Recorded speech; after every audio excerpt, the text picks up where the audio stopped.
Welcome to the Save Childhood podcast with Jennifer McCarville. Because childhood has changed, but children have not.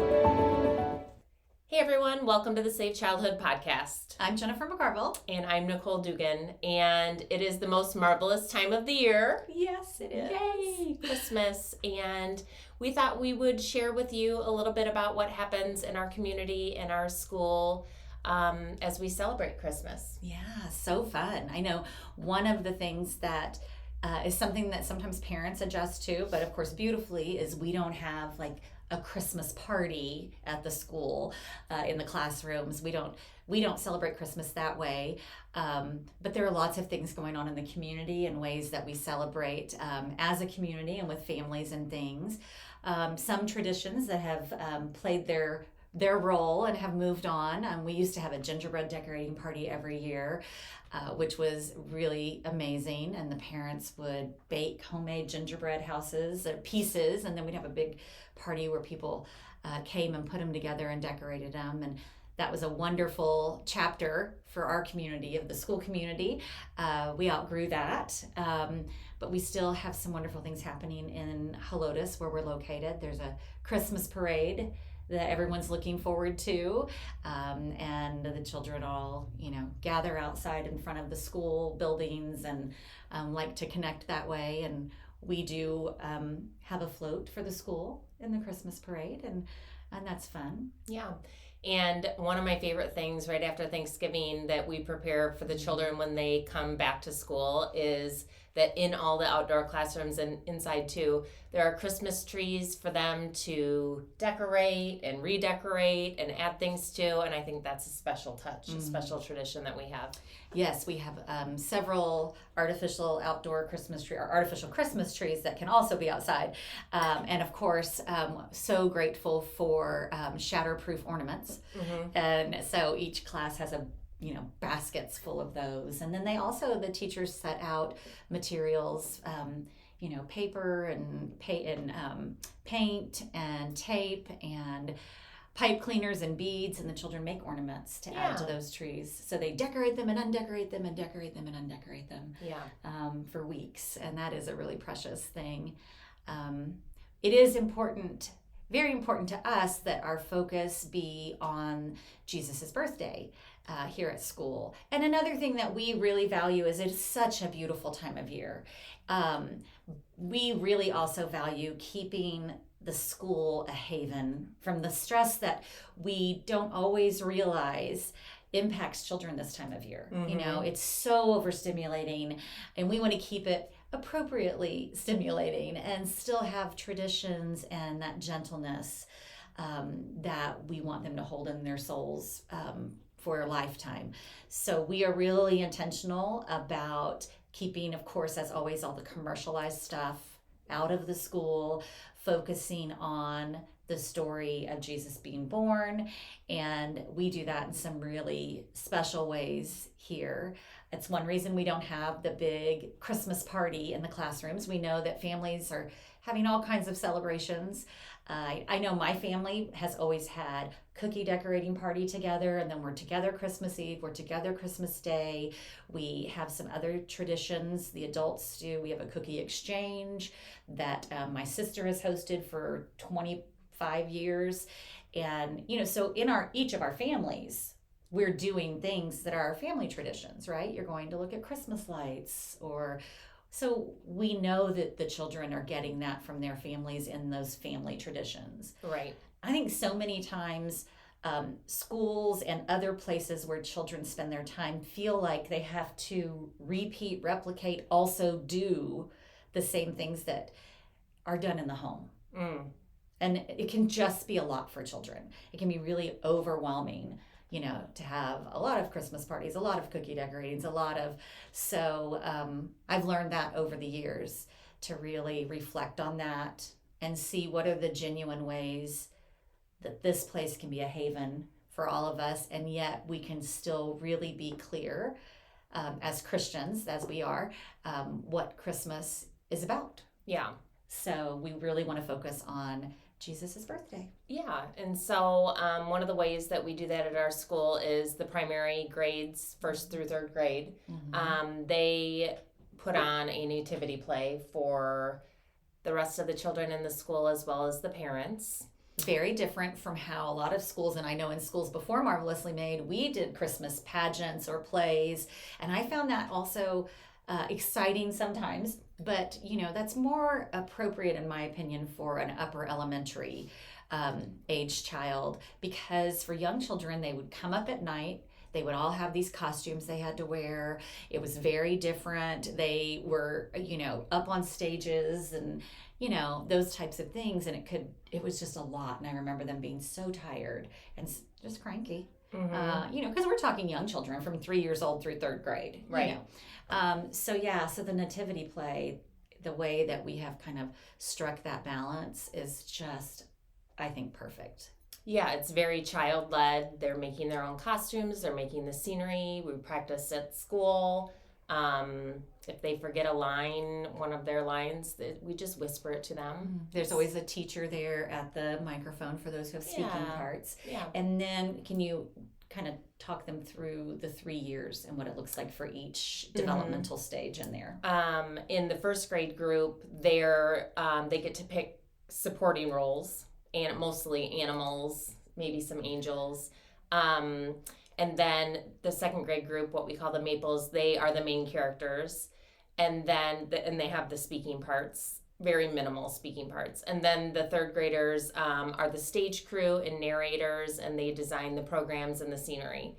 So as they work their way through, they are doing the same play every year, but they're taking on a different role, which is kind of cool and exciting. Very much so. And then the children who want to have a speaking part get to have one. Yes. And they practice at home. They do make their costumes at home with their parents, and then they bring them in.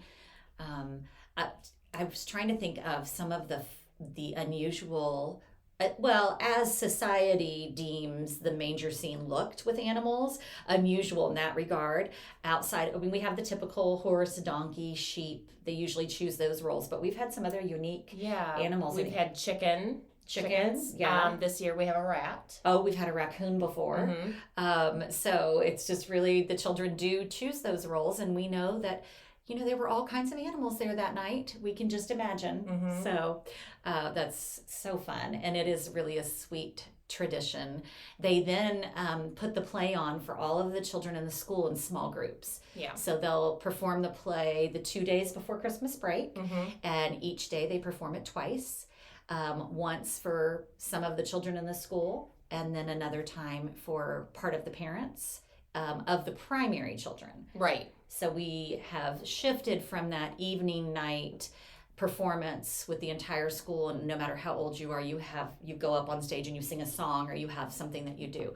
We've shifted that to letting those younger children really soak in, enjoying the story and seeing how it works, so they grow into those roles. It's a rite of passage, kind of. Yeah, and so then we say, well, that's that group of children's gift to Jesus is performing this play and spreading the message and the story. And so let's talk about what the younger children do to bring a gift for Jesus's birthday. Right. So we decided in the very first year that we wanted the focus to be also on giving for the children, that so much of what children do during Christmas is receive. And while we love that, because gift giving is, something we do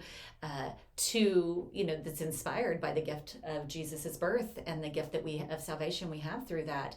So we love the gift receiving, of course, that's important. But at school, we know children love birthday parties. And when you go to a birthday party, you take a gift. And so we celebrate having a birthday party for Jesus. And the children can, if they choose, they can make something. We encourage it to be something homemade that they've been thoughtful about, that they create, and they bring it on the day that they're going to see the play. And they can share with the rest of the children in their class and their group what they brought for Jesus. And then they have a special place, depending on the classroom they're in, a makeshift manger or a manger, that they lay the gifts after they share with their friends what they made. And that's a really special, sweet moment in those groups. And the next thing that they do is, again, celebrating a birthday party for Jesus. When each of the children has a birthday here, they decorate what we call a birthday table, and they have candles for the age that they are, or however many candles they put out. And then, of course, we sing a special birthday song, and they blow the candles out. So what we do for Jesus's birthday is move the children into really small groups of like 6 children, 7 with 2 adults. And in those small groups, they can talk to each other a little bit about Jesus's birthday, and then they each hold a candle, which we of course have a drip guard for. That's really important. Also, we've learned it's very, very important that they have their hair pulled back, because they do hold a taper candle. So we make sure that they have plenty of adult support, that they have their hair pulled back, that they're ready to hold that candle, and we light them all. And then we sing our special birthday celebration song, and each child blows their candle out. And after that, we say a prayer in those small groups, wishing Jesus a happy birthday. Yeah. And it's just they watch that nativity play that the children have put on in the primary, and then they go into their little smaller groups, and they get to light their candles and sing happy birthday and blow their candles out, and if they have anything to share. And then it's about time for them to go home for the Christmas break. Yeah. So we always wrap up our school semester with those 2 days. Yeah, it's a really sweet tradition. I Really really love sweet. it. Yeah, and I think it really is. It's gentle, and it is impactful for them. Right. I think it has such a beautiful, just grasp of why we're even doing this Christmas thing, and really, really a sweet time. Another thing that we do as a community is, I mentioned the local Christmas parade that's here in our town. We have parent volunteers and teacher volunteers who we call them story tokens. And one of our teachers brought this to us many, many years ago, that we paint a peg doll that's baby Jesus and wrap it in muslin, and kind of with a little bit of hot glue, tack that muslin wrap around. And then each child at the end of the story, the nativity play, they each get a story token of baby Jesus. And each year they look just a little different. They have a different expression on their little faces, or they maybe don't have an expression on their face. They have different hair and different colored wraps to be swaddled in. We also have parent volunteers who make several hundred of those that we pass out at that parade that I mentioned. Yeah. So it's really, I feel like those pieces all come together in this beautiful, meaningful, and gentle way to celebrate the season. For sure. Yeah. And so with that being said, we are going to be taking a small break from podcasting to spend time with our families and friends this holiday season. Celebrate and savor the season of Christmas. Yes. Ourselves. So we'll take a few weeks off. We'll be back in January. Do you remember which day in January? January 20th. January 20th. We'll be back with another podcast episode. In the meantime, if you are new to the podcast, there are plenty of episodes for you to enjoy, and we hope that you do that. And we also want you to know that we appreciate your support. We love putting on the podcast for you, and we look forward to being back. We hope that you savor the holiday season, that you're able to have moments of peace and quiet, and that kind of refuge from whatever feels a little hectic and crazy, but so wonderful during this time. So we wish you the most marvelous Christmas. And a great new year. Happy New Year. Yeah. And we'll see you back in January. So thanks for listening today.